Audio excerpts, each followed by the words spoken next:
سعودی عرب نے ہندوستان اور دیگر 13 ممالک کے لیے ملٹیپل انٹری وزٹ ویزا معطل کر دیا۔ اس اقدام کا مقصد غیر قانونی حج کے لیے طویل مدتی وزٹ ویزوں کے غلط استعمال کو روکنا ہے۔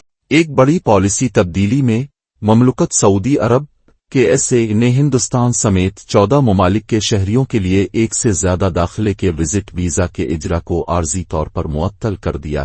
سعودی وزارت خارجہ کے الیکٹرانک ویزا پلیٹ فارم پر پالیسی میں تبدیلی دیکھنے کے باوجود نہ ہی وزارت اور نہ ہی جنرل ڈائریکٹوریٹ آف پاسپورٹ جوازت نے معطلی کی تصدیق یا تردید کرنے والا کوئی سرکاری بیان جاری کیا ہے۔ تاہم حیدرآباد میں مقیم ٹریول ایجنسیوں اوریجن ٹورز اینڈ ٹریولز اور مسافر سروسز نے سیاست.com کو اس فیصلے کی تصدیق کی۔ یہ اقدام جو 1 فروری 2025 کو نافذ ہوا، مبینہ طور پر اس کا مقصد غیر قانونی حج کے لیے طویل مدتی وزٹ ویزوں کے غلط استعمال کو روکنا۔ متاثرہ ممالک کی فہرست۔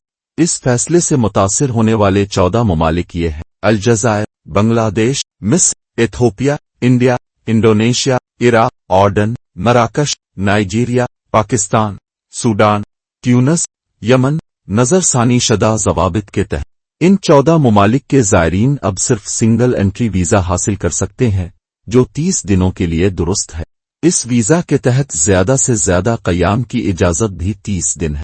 اس تبدیلی سے حج، عمرہ، سفارتی اور رہائشی ویزے متاثر نہیں ہوں گے۔ برسوں سے ملٹی انٹری وزٹ ویزا ان کے لیے ایک آسان آپشن رہا ہے۔ کاروباری پیشہ ور افراد جو اکثر ملاقاتوں اور منصوبوں کے لیے سعودی عرب جاتے ہیں، غیر ملکی خاندان جو سال میں کئی بار مملکت میں اپنے پیاروں سے ملنے جاتے ہیں، وہ سیاح جو طویل قیام اور مختصر مدت میں متعدد دوروں کو ترجیح دیتے ہیں۔ متاثرہ مسافروں کے لیے سفارشات۔ موجودہ ویزا ہولڈرز، اگر آپ کے پاس پہلے سے ہی ایک سے زیادہ داخلے کا ویزا ہے تو اس کی درستگی کی تصدیق کے لیے سعودی سفارت خانوں یا قونصل خانوں سے مشورہ کریں۔ نئے درخواست دہندگان اس بات کو یقینی بنائیں کہ اب درخواست دینے سے پہلے سنگل انٹری ویزا کی ضروریات کو پورا کرتے ہیں۔ باخبر رہیں ویزا پالیسیوں کے بارے میں اپ ڈیٹس اور اس معطلی کے خاتمے کے لیے سرکاری اعلانات